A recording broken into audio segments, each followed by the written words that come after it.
깊은 산골 마을, 그곳에 아주 작은 화실 하나가 있었습니다. 대문도 없는 초라한 기와집이었지요. 담장은 세월에 허물어져 있었고 마당엔 이름 모를 풀들이 무성했습니다. 하지만 이상하게도 그 집 앞엔 늘 누군가가 서성이고 있었습니다. 멀리서부터 찾아온 사람들이었지요. 그들은 모두 한 가지 소원을 품고 있었습니다. 그 집에 사는 늙은 화가에게 단 한 장의 그림을 그려달라는 것이었습니다. 사람들은 그 화가를 이렇게 불렀습니다. 혼을 그리는 화백. 보통 화가들이 겉모습을 그린다면 그는 사람의 혼을 그린다고 했습니다.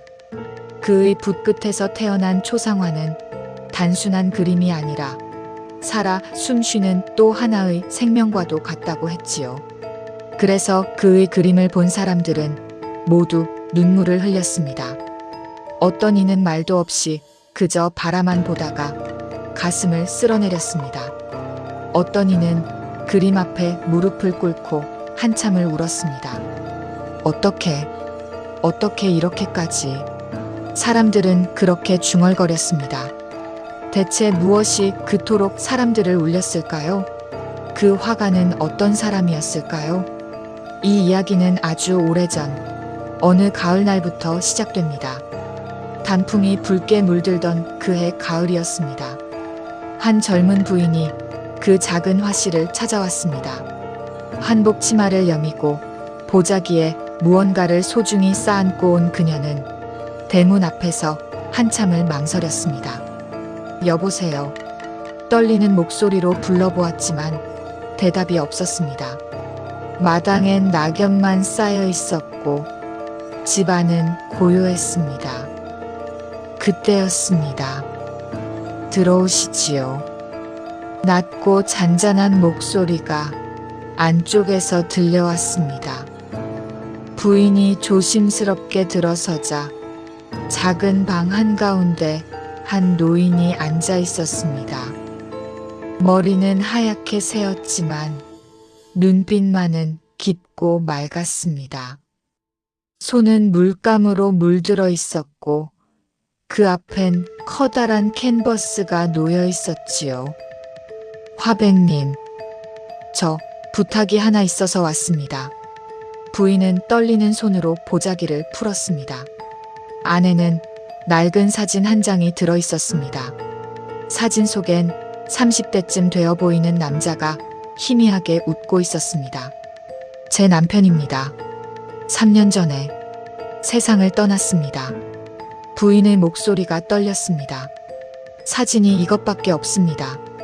그것도 이렇게 낡아서 얼굴도 흐릿합니다.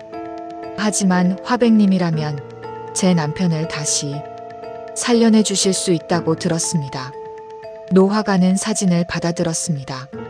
한참을 들여다보더니 고개를 들어 부인을 바라보았습니다. 기억하십니까? 남편분의 얼굴을. 네, 물론입니다. 그럼 눈을 감아보시지요. 부인이 눈을 감았습니다. 남편분이 가장 행복해하던 순간을 떠올려 보십시오. 어떤 표정이었습니까? 웃고 있었습니다. 환하게. 목소리는 어땠습니까? 따뜻했습니다.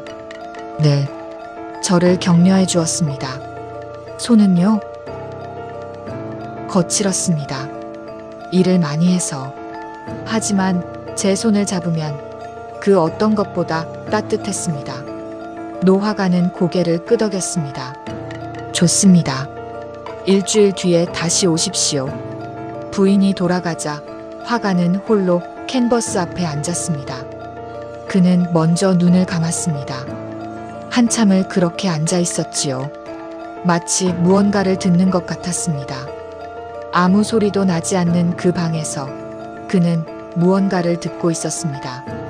그리고 천천히 붓을 들었습니다. 그의 손이 움직이기 시작했습니다. 먼저 얼굴 윤곽이 그려졌습니다. 사진보다 훨씬 선명한 선이었습니다. 이마, 눈썹, 코, 입 하나하나 정성스럽게 그려나갔습니다. 하지만 그것만이 아니었습니다. 그는 그림을 그리면서 혼잣말을 했습니다. 당신은 아내를 많이 사랑했군요. 새벽같이 일터에 나가면서도 아내의 아침 식사를 챙겼습니다. 그렇지요? 캔버스 위의 얼굴이 점점 생생해졌습니다.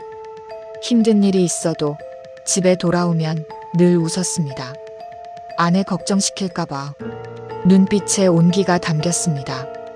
마지막 순간에도 당신은 아내의 손을 잡고 있었습니다. 고마웠소라고 말하며 그렇게 7일이 흘렀습니다. 화가는 밤낮으로 그림을 그렸습니다. 먹지도 자지도 않은 듯 했습니다. 그저 캔버스와 마주 앉아 한 사람의 혼을 불러내고 있었습니다. 일주일 뒤 부인이 다시 찾아왔습니다. 가슴이 두근거렸습니다. 무엇을 보게 될지 두렵기도 하고 기대되기도 했습니다. 들어오시지요. 화가의 목소리가 들렸습니다. 평소와 같이 잔잔했지만 어딘지 피곤한 기색이 느껴졌습니다. 부인이 방에 들어서는 순간 그녀는 그 자리에 멈춰 섰습니다. 캔버스 앞에 남편이 서 있었습니다. 아니, 그려져 있었습니다. 하지만 그림이라고 믿기지 않았습니다. 너무나 생생했습니다. 금방이라도 캔버스를 뚫고 나와 자신을 안아줄 것만 같았습니다. 남편은 환하게 웃고 있었습니다. 그 웃음은 사진 속의 흐릿한 미소가 아니었습니다. 부인만이 기억하는, 부인만을 위한 그 특별한 미소였습니다. 눈빛엔 사랑이 담겨 있었습니다. 손은 마치 부인을 향해 뻗은 것처럼 그려져 있었습니다. 여보. 부인은 그림 앞으로 다가갔습니다. 손을 뻗어 캔버스를 쓰다듬었습니다. 물감이 묻었지만 개의치 않았습니다. 여보, 당신이에요. 눈물이 주르륵 흘러내렸습니다. 그림 속 남편은 여전히 웃고 있었습니다. 마치 울지 말라고 말하는 것 같았습니다. 고생했소. 이제 행복하게 사시오라고 말하는 것 같았습니다. 부인은 한참을 그렇게 서 있었습니다. 노화가는 조용히 뒤에 서서 그녀를 바라보고 있었습니다. 그의 얼굴엔 약간의 미소가 떠올랐습니다. 만족스러운 듯 했지요. 감사합니다, 화백님. 부인이 돌아서며 말했습니다. 눈물범벅인 얼굴이었지만 그 표정은 밝았습니다. 덕분에 이제 놓아드릴 수 있을 것 같습니다. 제 마음속에만 가두지 않고 이렇게 세상 밖으로 보내드릴 수 있게 되었습니다. 화가는 고개를 끄덕였습니다. 그림값은 받지 않습니다. 하지만 제가 그리고 싶어서 그린 것입니다. 당신의 남편이 그려지고 싶어 했습니다. 부인은 깊게 절을 했습니다. 그리고 그림을 소중히 안고 화실을 나섰습니다. 그날 밤 화가는 홀로 창가에 앉았습니다. 달이 밝았습니다. 온 세상을 은은하게 비추고 있었지요. 그는 문득 먼 과거를 떠올렸습니다. 전쟁이 한창이던 시절이었습니다. 그는 그때 젊은 화가였습니다. 재능은 있었지만 가난했습니다. 전쟁통에 그림을 사줄 사람도 없었지요. 어느 날 한 노인이 그를 찾아왔습니다. 화가 선생, 부탁이 하나 있소. 노인은 떨리는 손으로 낡은 헝겊 조각을 꺼냈습니다. 제 딸입니다. 피난 가던 중에 헤어졌습니다. 이것밖에 남은 게 없소. 머리카락이 묶여있던 헝겊 조각입니다. 사진이 없습니까? 없습니다. 모두 불타버렸습니다. 그럼 제가 어떻게? 젊은 화가는 난감했습니다. 사진도 없이 어떻게 사람을 그릴 수 있단 말입니까? 하지만 노인은 간절했습니다. 제발입니다. 딸을 찾아야 합니다. 그림이라도 있으면 사람들에게 보여주며 찾을 수 있지 않겠습니까? 화가는 고민했습니다. 그리고 결심했습니다. 말씀해 주십시오. 따님에 대해서. 15살입니다. 키는 작은 편이고요. 아닙니다. 그런 게 아닙니다. 젊은 화가는 노인의 손을 잡았습니다. 따님은 어떤 아이입니까? 무엇을 좋아했습니까? 어떤 표정을 지었습니까? 노인은 한참을 생각하더니 천천히 말하기 시작했습니다. 꽃을 좋아했습니다. 특히 개나리를. 봄만 되면 뒷산에 올라가 개나리를 꺾어왔습니다. 그리고 웃었지요. 환하게. 목소리는요? 맑았습니다. 새소리 같았습니다. 아버님을 어떻게 불렀습니까? 아버지라고 불렀습니다. 그리고 늘 제 어깨를 주물러 주었습니다. 아버지, 고생이 많으시우라고 하면서. 노인의 눈에서 눈물이 떨어졌습니다. 화가는 그 이야기를 듣고 그림을 그렸습니다. 처음엔 손이 떨렸습니다. 본 적도 없는 사람을 그린다는 것이 두려웠습니다. 하지만 노인의 이야기를 떠올리며 붓을 놀리자 신기하게도 손이 움직였습니다. 마치 누군가가 그의 손을 잡고 그려주는 것 같았습니다. 사흘 밤낮을 그렸습니다. 그리고 완성된 그림을 노인에게 보여주었을 때 노인은 말을 잃었습니다. 이게 우리 딸입니다. 어떻게 이렇게. 그림 속엔 15살 소녀가 웃고 있었습니다. 손에 개나리를 들고 환하게 웃고 있었습니다. 노인은 그림을 품에 안고 울었습니다. 감사합니다. 정말 감사합니다. 그리고 한 달 뒤 노인이 다시 찾아왔습니다. 하지만 이번엔 혼자가 아니었습니다. 한 소녀가 함께 있었습니다. 화가 선생, 찾았습니다. 딸을 찾았습니다. 피난민 수용소에 그림을 들고 갔더니 한 아주머니가 알아봤다고 했습니다. 이 아이 우리 동네 사는 아이인데요. 라고 했다지요. 그렇게 노인은 딸을 다시 만날 수 있었습니다. 선생님, 정말 고맙습니다. 소녀도 그림을 보고는 신기해했습니다. 이게 저예요? 정말 저처럼 생겼어요. 그날 젊은 화가는 깨달았습니다. 그림이란 단순히 겉모습을 그리는 것이 아니라는 것을. 진짜 그림은 그 사람의 혼을 담아내는 것이라는 것을. 그리고 그는 결심했습니다. 평생을 걸쳐 사람들의 혼을 그리겠다고. 그로부터 수십 년이 흘렀습니다. 젊은 화가는 어느덧 노화가가 되었습니다. 머리는 하얗게 새었지만 그의 손은 여전히 붓을 쥐고 있었습니다. 세월이 흐르는 동안 수많은 사람들이 그를 찾아왔습니다. 돌아가신 부모님을 그려달라는 사람, 어린 나이에 세상을 떠난 자식을 그려달라는 부모, 멀리 떨어져 사는 가족을 그리워하는 사람, 모두가 간절한 마음으로 그를 찾았습니다. 그리고 화가는 그들의 이야기를 들었습니다. 한 사람 한 사람의 이야기를, 그들이 기억하는 소중한 사람의 모습을. 그는 결코 거절하지 않았습니다.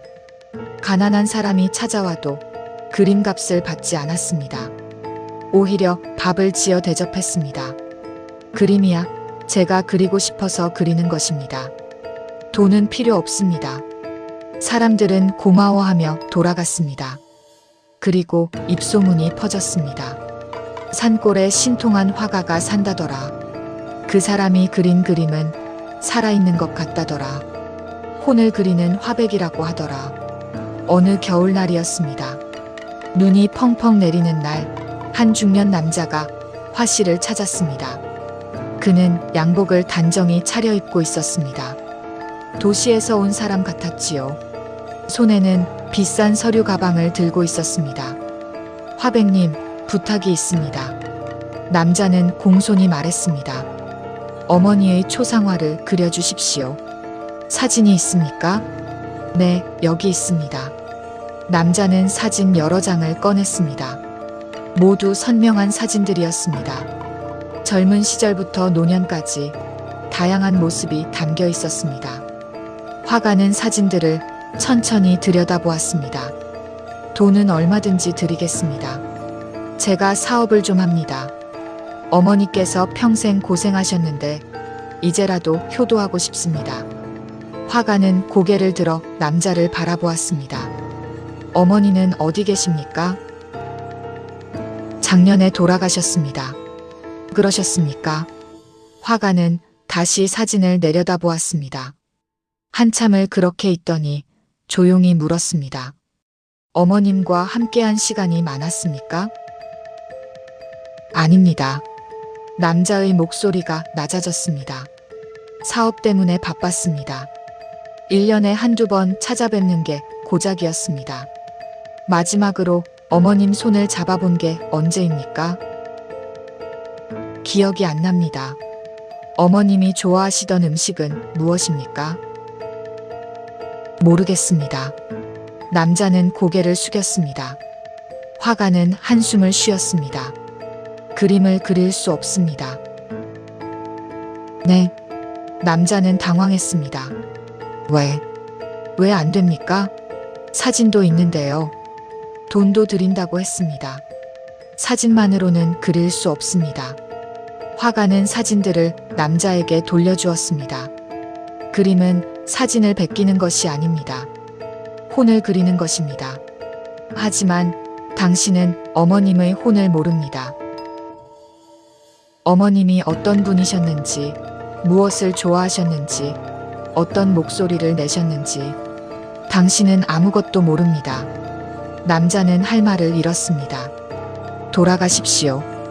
그리고 기억하십시오. 어머님과 함께했던 시간을, 어린 시절 어머님의 품에 안겼던 그 따스함을, 어머님이 지어주시던 밥의 맛을, 어머님이 부르시던 자장가를. 화가는 잠시 말을 멈췄다가 다시 입을 열었습니다. 그것들을 기억해낸다면 그때 다시 오십시오. 남자는 고개를 숙인 채 한참을 서 있었습니다. 그러다 천천히 몸을 돌렸습니다. 감사합니다. 그는 그렇게 중얼거리며 눈 내리는 길을 걸어 나갔습니다. 그로부터 석 달이 지났습니다. 봄이 왔습니다. 개나리가 피고 새들이 지저귀기 시작했습니다. 그날도 화가는 홀로 그림을 그리고 있었습니다.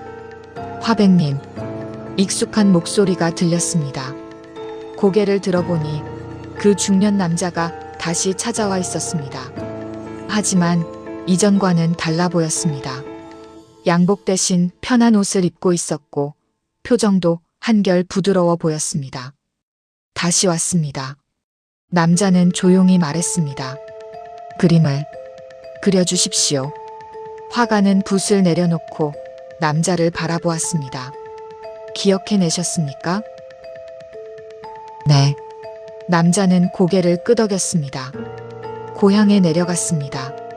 어머니가 사셨던 집에. 그리고 한 달 동안 머물렀습니다. 어머니의 방에 들어갔습니다. 어머니 옷장을 열어보았습니다. 그곳엔 제가 어렸을 때 입었던 옷가지들이 고이 접혀 있었습니다. 남자의 목소리가 떨렸습니다.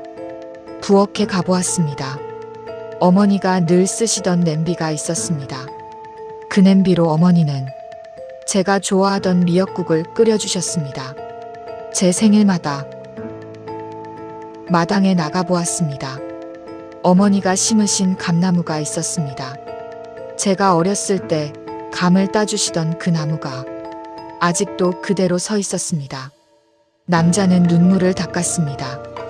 그리고 기억해냈습니다. 어머니의 손길을, 어머니의 목소리를, 어머니의 따스함을. 화가는 조용히 일어나 차를 따라주었습니다. 앉으십시오.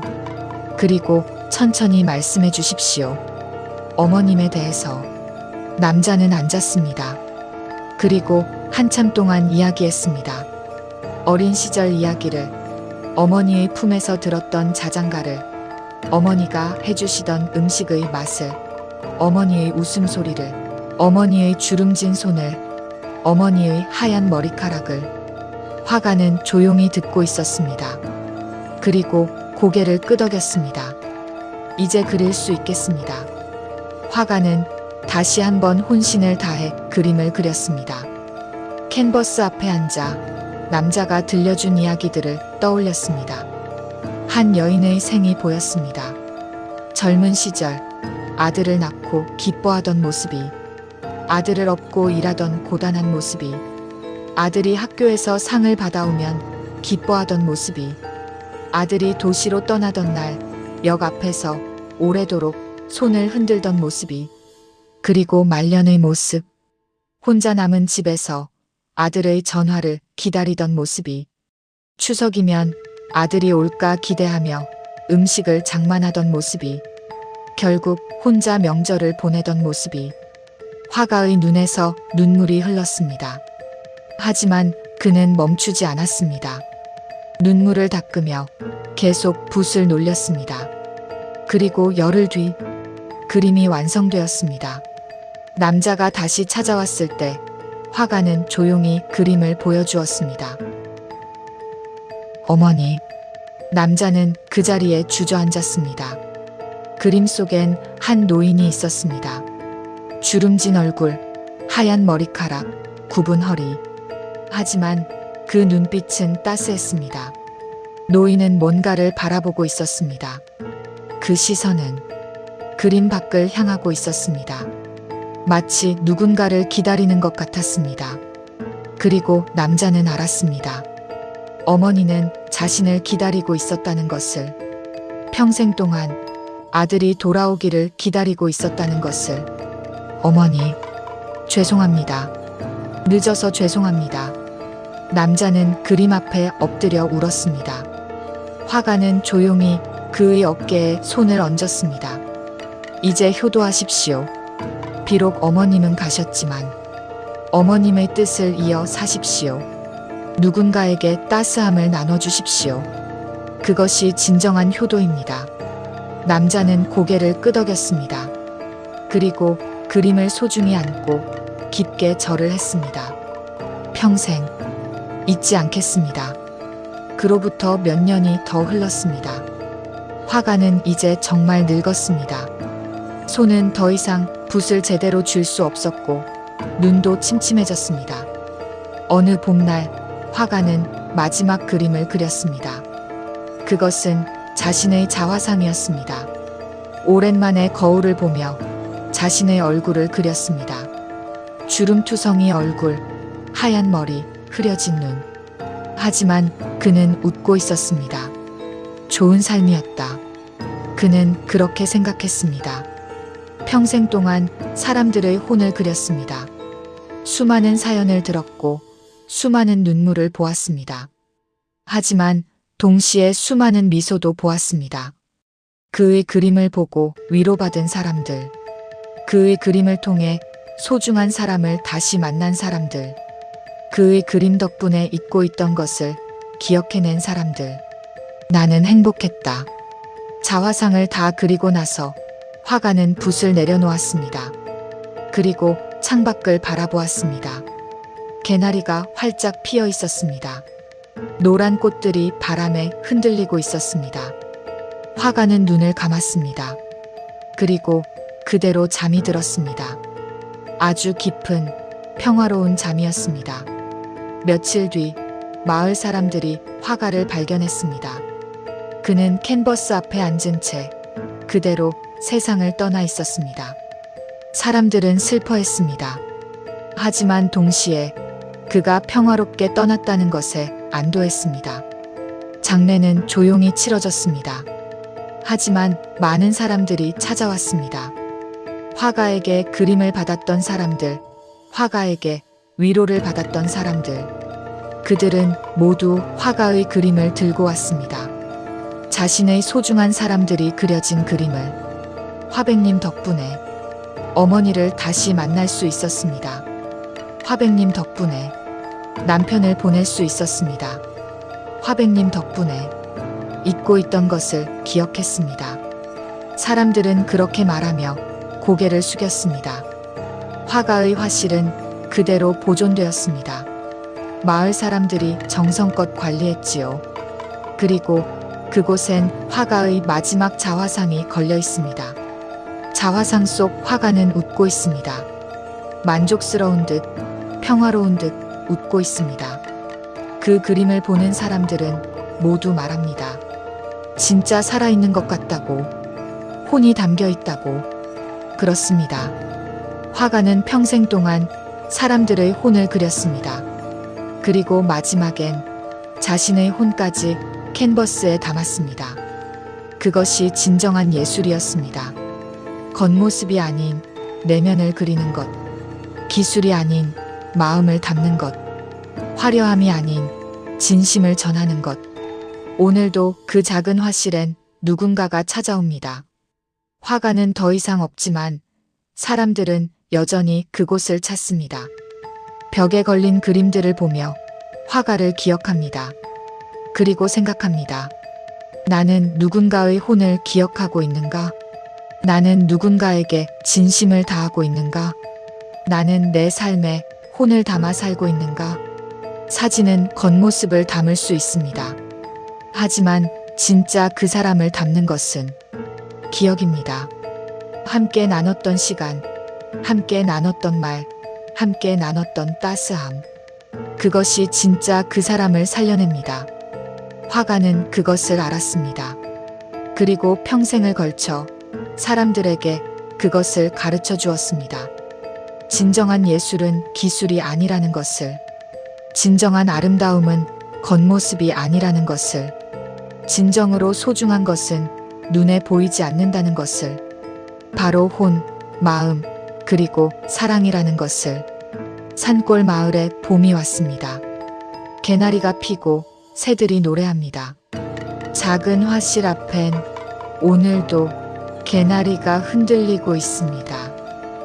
마치 화가가 여전히 그곳에 있는 것처럼, 우리를 바라보고 있는 것처럼, 그렇게 말하는 것처럼. 당신의 삶에도 혼을 담으십시오. 이 이야기는 우리에게 묻습니다. 우리는 진심을 다해 살고 있는지를, 우리는 소중한 사람들을 진정으로 기억하고 있는지를, 단순히 보는 것이 아니라 마음으로 느끼고 있는지를. 혼을 그린 화백처럼 우리도 우리의 삶에 혼을 담아 살아가길 바랍니다.